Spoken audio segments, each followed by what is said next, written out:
Hey, what's up? Looks like two folks are here. This streaming thing's a lot tougher than the kids say it is. So what I'm going to do is I'm going back to my channel and I'm trying to get the shareable link to this stream. Let's see. Let me grab the URL here and pop this into my social media. We'll get started in just a moment. All right, let's see here. Pop this in social media.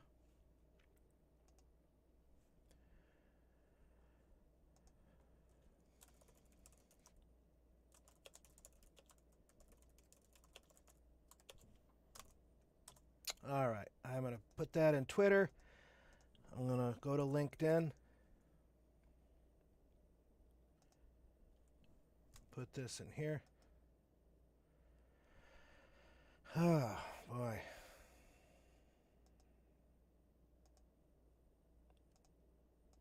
That kind of day.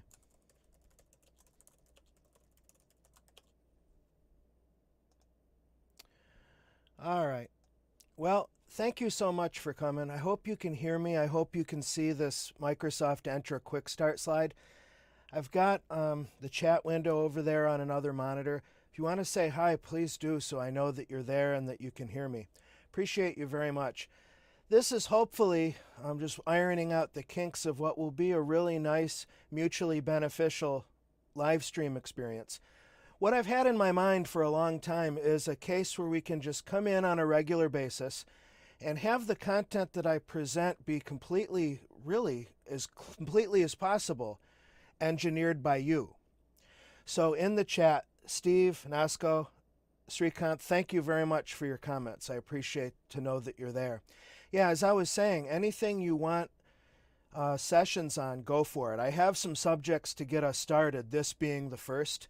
What I thought is Microsoft Entra is one of those products that even though I work for Microsoft, kind of took me by surprise. I mean, when you work for a huge company, it's almost impossible for that not to happen. I do want to say parenthetically that I'm not here on behalf of Microsoft or in my role at Microsoft. I'm here just as a community member. And of course, I can't and won't disclose any non-disclosure agreement or NDA bound information.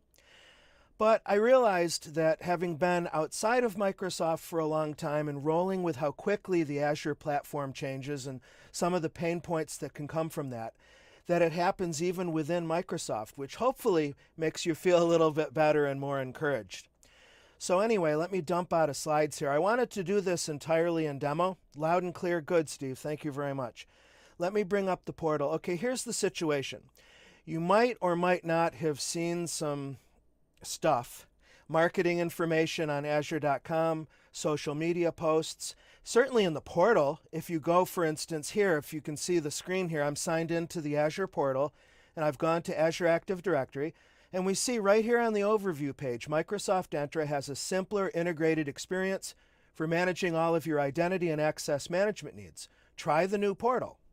Now notice that preview means that it's a public preview or pre-release product. Now that's confusing because Azure AD is definitely not in preview, but the idea of Entra as a portfolio and at least one of the other two members of the Entra suite is still in public preview. That can always be a sticky wicket, as it were.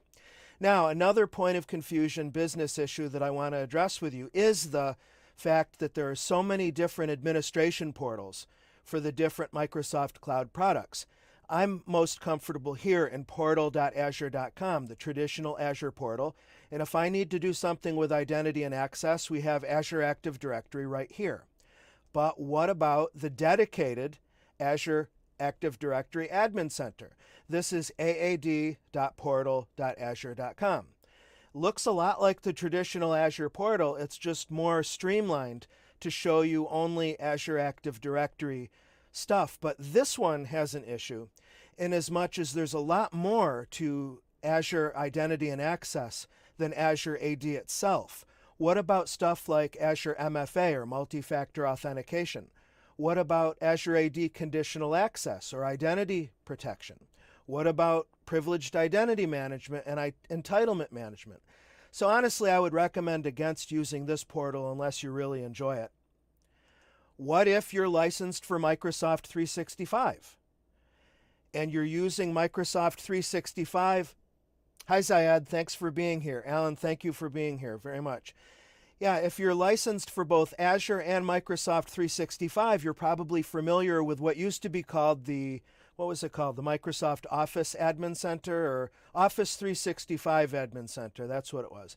Now it's called the Microsoft 365 Admin Center. The portal DNS used to be portal.office.com, and now it's admin.microsoft.com. Here, because we're using the same Azure Active Directory tenant for our Microsoft 365 stuff as we are for our Azure, we have the same users, groups, devices, etc., but yet another pane of glass to go through, so to speak. Funnily enough, there are community contributions like you see here that do nothing more than round up some of these many administrative portals. This one is msportals.io. msportals.io. And it's pretty up to date, actually. I did a search this morning on Entra, and the author or authors who are behind this site did, in fact, add the Entra Admin Center to the list. But there's no question about it. It can be really confusing to figure out what web portals go with which products and how the products work together, that's for sure.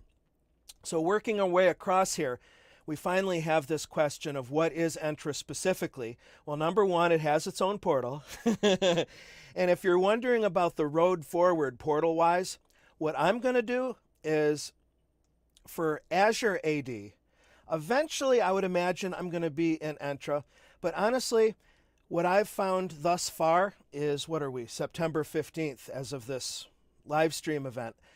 The degree of parity between Azure AD as it exists in Entra versus where it is in the Azure portal, it's not the same. So anyway, it's going to be a question of just, continued growth, continued learning, continued keeping your eye on it. So why does Azure Active Directory show up in so many different contexts if it's the same service? Well, to set the stage, again, I don't talk for Microsoft, but you know that Microsoft has the Zero Trust framework that they practice internally as well as evangelize to their customers, partners, and community at large. And some of the principles of a Zero Trust strategy are explicitly verify all of your authentication. That naturally brings to mind, I hope, things like multi-factor authentication, providing beyond a password some identity factor that you own or maybe biometric that you are. There's also the concept of least privilege authorization. That is, once somebody's identity has been verified, what is their scope of permissions and how can you keep that scope as tight as possible such that you're giving these principals, these users and processes, enough privileges to do their work but no more, you see. There's at least one other element to Zero Trust, but those are the two that come to my mind. Entra is a way to consolidate Microsoft Cloud identity and access into one spot. It's meant to address directly having your product spread not just across different portals, but let's face it, if I go back to the Azure portal, let me clean up some of my tabs here as well. If I go back to the traditional Azure portal and go back to Azure Active Directory, it's not obvious that there are other related services that layer in here, like conditional access, privileged identity management, that kind of stuff. If you search, you can find them. For instance, if you come down under security, that's an attempt to roll up some of these additional authentication and access products. And you can find them just by searching in the portal using Azure Resource Graph as well. That's certainly true. But Entra is meant to be, for lack of a better term, a one-stop shop for your Microsoft Cloud Platform identity. So what you can see here in the Entra Admin Center, it's entra.microsoft.com. Sign in with your normal Azure AD account or Microsoft account. And if we look under Azure Active Directory now, we're going to see just that Microsoft has tried to blend what's available across those different portals. You've got your core identity stuff, like working with your native cloud users, as well as your users who are being synchronized from on-premises, as well as your guest users that you've invited into your tenant via Azure AD business-to-business collaboration. There's some extra UI stuff here, like deleted users, for example. Of course, there's the concept of groups. Again, there's a deleted groups recycle bin as well. I always say that Azure AD on its own has very basic mobile device management or MDM capabilities built into it. You're really going to want to go for something like Microsoft Endpoint Manager, formerly called Intune, if you're looking to do honest-to-goodness mobile device management. But if that's your thing, we've got a devices node. Again, you can get to this in the Azure portal. It's just it takes a little bit more searching. If you do want to go out to Endpoint Manager, that you're going to have to go to a separate portal. I don't think that's in here. No. It's just more really core native Azure AD functionality. Okay? So you've got the users groups. Let me collapse that. Devices, we looked at that. Your applications, in other words, your registered applications that use Azure AD authentication, as well as under enterprise application, any single sign-on integrations that you've done akin to Okta, for example. Same exact interface that we see, a little bit different in terms of some of the settings, but it's by and large the same interface that you have in the standard Azure portal. Again, I do want to repeat that I've noticed that there's not parity yet. Everything from the Azure portal hasn't yet come over into Entra. Master, I'm seeing that you don't have audio. Everybody else seems to be okay with audio. So maybe refresh the browser, check your audio settings. I know that that's a common thing, especially nowadays, in terms of are you looking at the right output? I know that I get caught with that all the time. Yeah, so going beyond just the core identity stuff, it looks like we've got domain names. Okay, there's nothing special about that. We've got that in the portal. But this is interesting. I don't recall seeing the preview features list back in the Azure portal. It could be there, but again, it's so kind of embedded or tucked away, it's difficult to find. I found in practice, let me know if your practice is the same or different, that I find a lot of customers tend to use preview features in production and ignore, I guess, or disregard, or don't even think of that preview tag. I mean, what does that actually mean? Preview means public preview. It's pre-release, and generally speaking, that's going to convey no service level agreement from Microsoft or support, although that ground is changing. I noticed just the other day, as a matter of fact, that if you do a search for the Azure preview terms of use, it used to be pretty basic, but the page has dramatically expanded. It used to basically just say that any public preview feature is as is, no guarantees, no warranty, no support. But it's not very practical. I mean, these engineering teams get a product service capability to a certain level of development, and then they really do need customer feedback. And if you kind of do all this scary legal language, that doesn't facilitate warm and fuzzies, it seems to me. So you'll find more and more the engineering teams will do support during public preview. So this preview terms of use describes the terms, and then there's a huge list of different Azure resource providers with their baseline support for different previews. So it boils down to whatever service you're working with. You might want to check here just to verify and see before you start using preview features. But this looks like a nice way to opt in or opt out of certain preview features. From a governance perspective, it makes sense because, after all, you may want to put a lid on your colleagues lighting up preview services that, number one, are not yet finished. They're not generally available. And number two, if something goes sideways, you may not be supported, and that's never a good day either. Okay, so here's where we're getting into some, I think, some pretty cool stuff in the Entra Admin Center. This is where we're bringing in those related services. Conditional access. These policies, if you don't know, allow you to scope access to your cloud apps.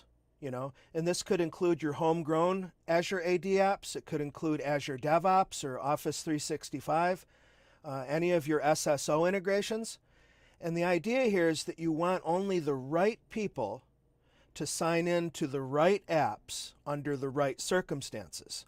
So these policies take things into account like potentially geolocation, where the IP is that the client is connecting from, whether they're using a mobile or a desktop system, whether you're using such and so web browser, you see. So you can really shape the authentication context to your cloud apps. It's a great service. Identity protection is backed by machine learning, and it's giving dynamic risk assessments to the users that are in scope for those policies. So you can look at anomalous sign-in behavior as well as anomalous access behavior once a user has been authenticated into Azure.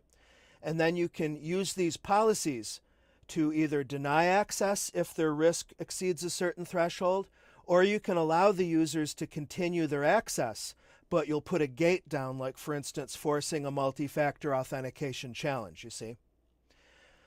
Security Center, this is kind of funny to me because this is a huge rebrand that took place, about a year ago?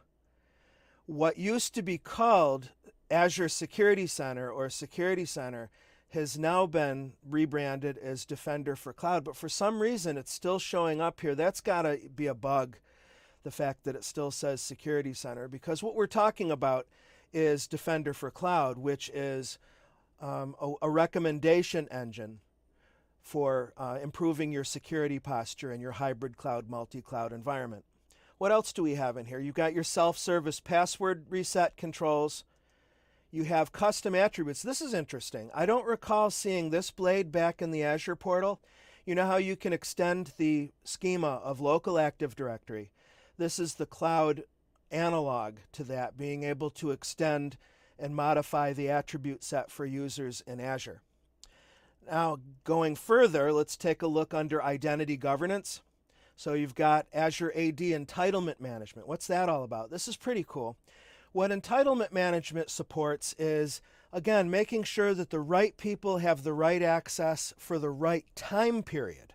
So for example, you create what's called a catalog, and your catalog is going to consist of a few different kinds of artifacts. Let me just quickly jump into one of these. In the catalog, you create your resources, and your resources are going to be groups, teams. Now, whether that means Azure DevOps teams or Microsoft Teams teams, honestly, I don't know. Or SharePoint teams, maybe? I don't know. Applications and SharePoint sites. So here's the idea. Let's say that you've got a project starting that's going to have a set of access requirements to different Azure resources. You'd also need to have access to one or more cloud apps, Azure AD-backed applications, and maybe even some SharePoint lists, document libraries, that kind of stuff. You can create what are called access packages. You create the catalog, which gives you the tools to play with. You can load up Azure AD groups. You can load up cloud apps. You can put in SharePoint sites. And then you allow your users to request access to one of these access packages, you see? And especially the groups is pretty compelling, because the idea is with Azure role-based access control for this project, you might have already done role assignments for that group, even though the group doesn't have anybody in it necessarily yet, except owners maybe. And then as users request this access package, once those approvals take place, they're instantly populated into any groups that you include in your access package. They're instantly assigned any cloud apps that are in that package, and they're also given access to those SharePoint resources. It's really cool, and there's another portal for this. There's a self-service portal that you would train your users to use, and that's myaccess.microsoft.com. And this is a self-service portal for entitlement management, Azure AD Entitlement Management. So as you can see, I have one package available to me, and I can undertake a request of that. And, you know, justification, all of that kind of stuff, you can control as an administrator, whether you're requiring justification. You can do it where the user requests access and it's auto-approved, but perhaps more commonly, you would put the request through a human approval workflow, and you would designate approvals for that. Even better, as an entitlement management administrator, when you create your access packages, you put time bounds on them. So let's say the project is scheduled to run for the next 60 days. You would instruct your teammates to go into myaccess.microsoft.com. They would request that access package. Once it's approved, now they have access to the group or groups that they need for RBAC, applications, and or SharePoint assets for a time-boxed period at which they can request an extension, or otherwise they're going to time out and automatically lose access to that group or those groups, the SharePoint and the apps. Isn't that great? So that's in keeping with zero trust with least privilege authorization, making sure that even if somebody is given elevated privileges, those are time windowed.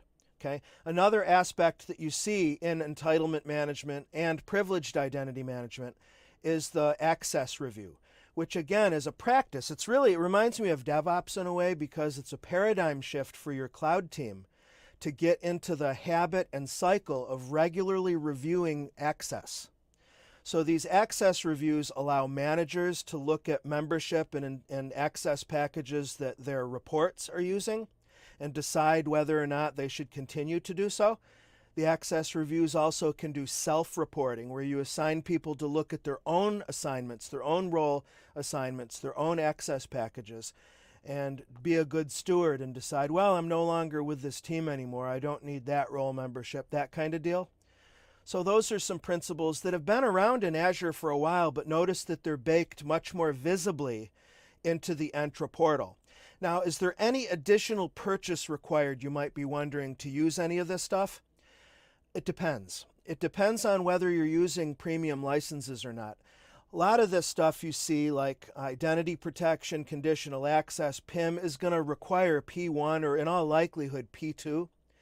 But the thing to remember about Azure AD premium licenses is that they're per user. I think now there's a monthly active user or MAU approach, but normally it's per user, paid per month. Normally you pay the year, but it's per month.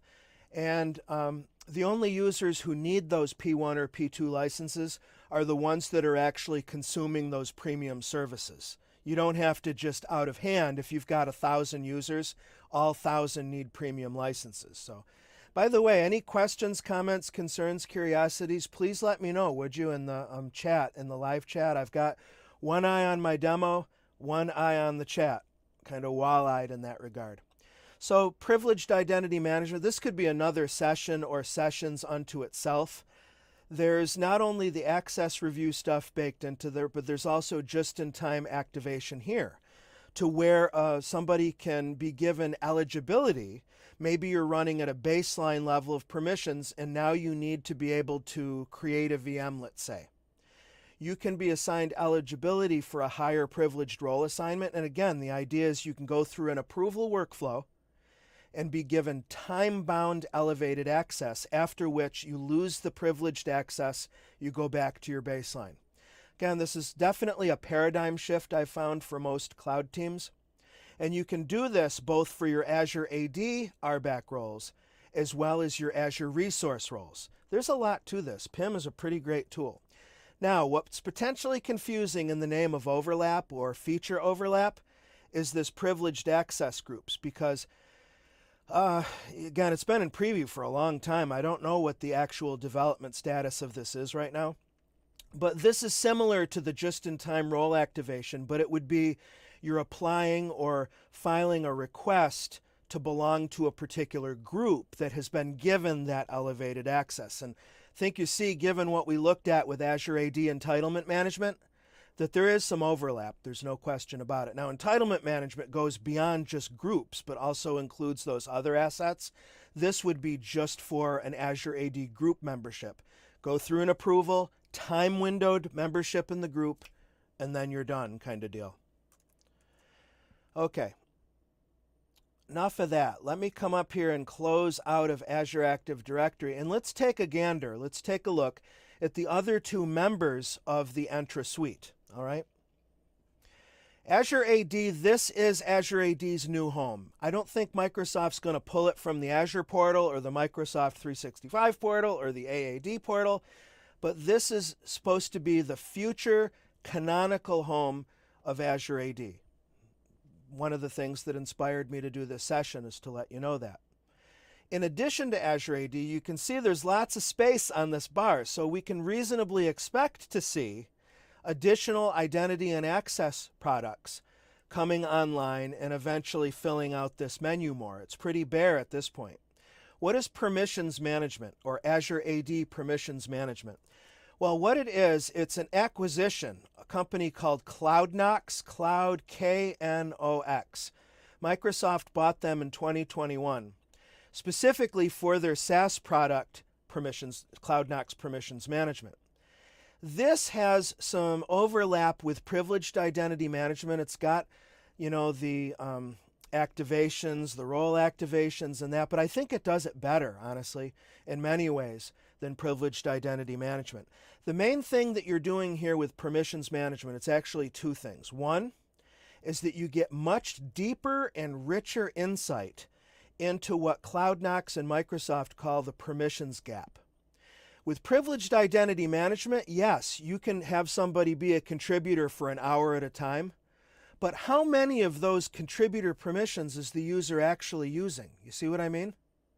There's really no deep visibility at all in those products. Permissions management goes there. It really does, such that you can see, let's say a user has this level of permission, you can see what they're actually using versus what they're not. So you can visualize that permissions gap. And these actions that are being used go right down to individual create, read, update, and delete operations. So it's very granular. So we can take the results of this analysis with Azure AD Permissions Management, and wait for it, you can create your custom roles that are really super tight to exactly what your users are using. Isn't that cool? I'll leave it at that. Now, how do you get started? That's the tricky part. How do you get started? Well, I would suggest you try your best to get a trial going. So what happens is, when you click Go to Permissions Management, it kicks you out into an auth screen, which I'll do. I'll try anyway. And then it kicks us out into cloudknox.io. So the integration still has some reliance, as you can see, on CloudKnox. And it tells us here that in order to use Entra Permissions Management, we can do a 90-day trial. That's your goal. That's what I'd like you to do. I've been able to do that once, but not reliably. From what I understand, the customer support services, or CSS teams at Microsoft, are working in conjunction with engineering team members to help customers use this, because it's pretty complicated, and it's a totally separate portal, you see. So if you can get that free 90-day trial, there's a link here, aka.ms/try permissions management. There's evidently a lot under the hood where I just cannot qualify for the trial with my current account. So it's annoying. But once you do, you're probably wondering what it looks like. Well, let me go to good old Google Images for a minute. Azure AD Permissions Management. And let's see here. Oh boy, it's not showing me anything. How about CloudKnox Permissions Management? Okay. I was able to eventually get it working with one account. It's got a learning curve to it, no question about it. Very dark. So it's got very deep and rich reporting of role usage. You can do custom roles and just-in-time activations. I said that's one of the two main value props of this CloudKnox/Entra Permissions Management platform. Unfortunately, it's a totally separate license at this point as well. So Azure AD Premium P1 or P2 will not give you any permissions to use this platform, unfortunately. Maybe that'll change someday. I have no idea. I hope so. The other top-level value prop of Azure AD Permissions Management is that it is natively multi-cloud, which means all of those cool preceding things I mentioned about noticing and seeing that permissions gap, what's being used versus what's not, vulnerabilities, open security. This screenshot's looking at AWS. Unencrypted S3 buckets, inactive serverless functions. So it's reporting on permissions that are available, permissions that are being used. It will show you potential exposures or potential vulnerabilities in a multi-cloud context. So part of your onboarding when you start to use permissions management is that you need to create data connections or API connections into your clouds, and it works pretty much the same for AWS, Azure, and Google Cloud. Isn't that amazing? So these are the reasons why I believe Microsoft made that purchase. Let's see, questions. If I have a guest user in my tenant from another business and they leave their job and are deleted from their original tenant, can Entra detect this, or is that an access review? Something like that. Where would I go for looking? You can go into the native logs in Azure AD. I mean, they're pretty basic out of the box, but you can go in the Azure AD tenant. Now, you would need to have privileges in the source tenant where their user account was deleted. But you can take a look at the audit logs and look at create, read, update, and delete operations. If you're looking for larger scale monitoring for Azure AD, I would recommend, it's first party. Surprise, surprise, it's a Microsoft product. But I would consider Microsoft Sentinel. That is the Microsoft Cloud Platform's go-to SIM SOAR product.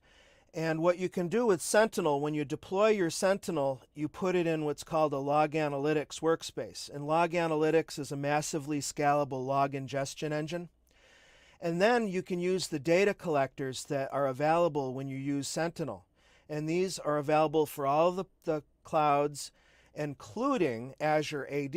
So you could make data connections to n number of Azure AD sources. And that way you've got a single pane of glass for your auditing, your alerting, your threat hunting. I hope that answers your question in some stretch.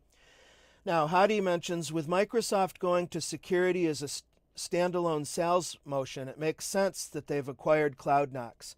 It is pretty extensive. I agree. It's really good stuff. I mean, I'm really a big fan, honestly. Now, the third product of Entra is called Verified ID. This is really interesting. I know, honestly, myself, full disclosure, I've historically been a little bit skeptical of blockchain technology, but this is a decentralized identity solution that does use blockchain for global verification. Side story. Oh, I cringe when I think of this. Like a dozen years ago, I was given like 30-something Bitcoin from a previous employer. This was at the more or less the starting days of Bitcoin, when Bitcoin were still worth $200 or $300 USD, but not anything close to what they are now. So he just gave me like almost 40 Bitcoin. And in the next couple of years, I was like, yeah, whatever. I looked into Bitcoin a bit. I don't like how volatile it is. I basically dumped them. And I thought that was awesome because $300, $400 USD, you know where I'm going, right? If I held on to them, 35 Bitcoin. So, Verified ID uses the blockchain under the hood as a way to do decentralized identity. So let's go to Verified ID and understand just a little bit more, one eye on the clock, what's going on here. I planned for doing 30 minutes. Could go a bit longer if you're enjoying this. I am. I hope that you are too. Let me give you a typical use case for this. Let's say that we've got there's a university where you live. And students, faculty members who are actively matriculated at the university would qualify for discounts, right? Maybe down the street there's a pizza shop or whatever that says, you know, if you're a faculty member or a student, you get a huge discount. How do you traditionally verify your identity? You would take a card out of your wallet. Now, how easily are those lost, stolen, or otherwise subject to fraud? Hence, the idea of a decentralized identity. You know, another example of this would be Credly. Are you familiar with them? If you have any Microsoft certs or AWS certs or CompTIA certs or Cisco certs, they're using these decentralized identity providers as a way to issue certification certification badges that are validated. That is, you can click a link to do a validation that says both Credly and the provider, Microsoft for instance, are saying that you in fact do have this cert as of such a date and so on and so forth. Similar idea here. So the university would create one or more of these digital credentials. They might have one for faculty, another one for staff, another one for students. And they can distribute those to users. Now, the way this flow works right now is that on the user side, you store your verified credential in Authenticator, in the Microsoft Authenticator mobile app. similar in concept somewhat to the Apple Wallet. I don't know what the Android equivalent of that is, but that idea.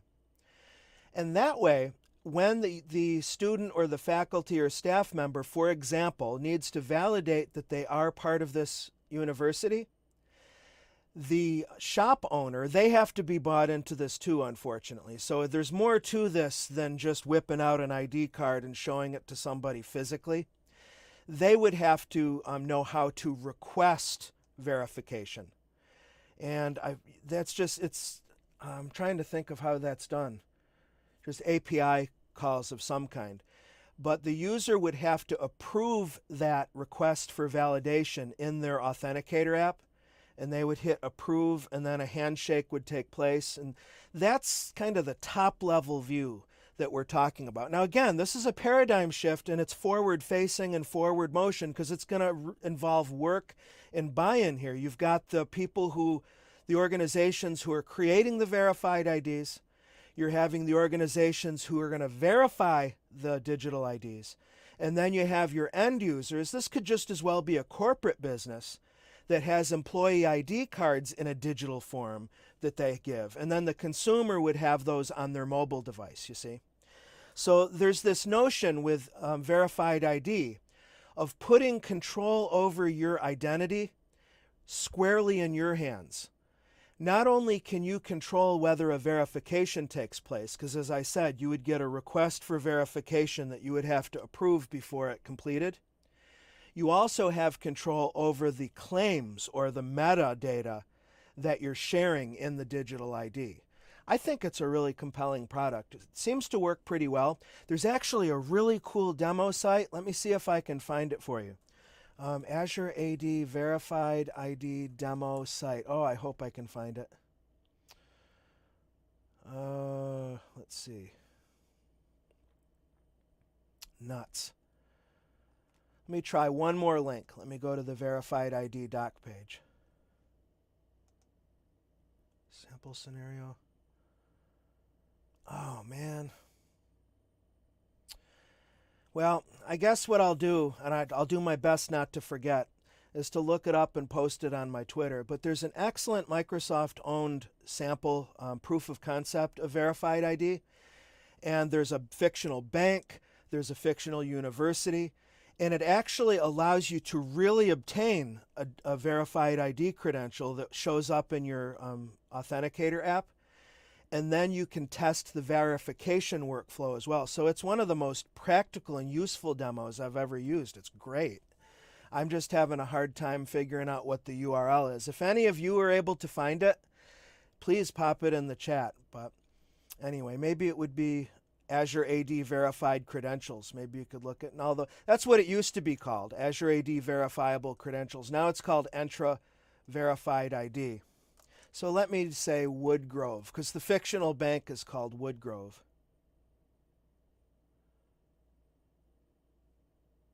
Is that it?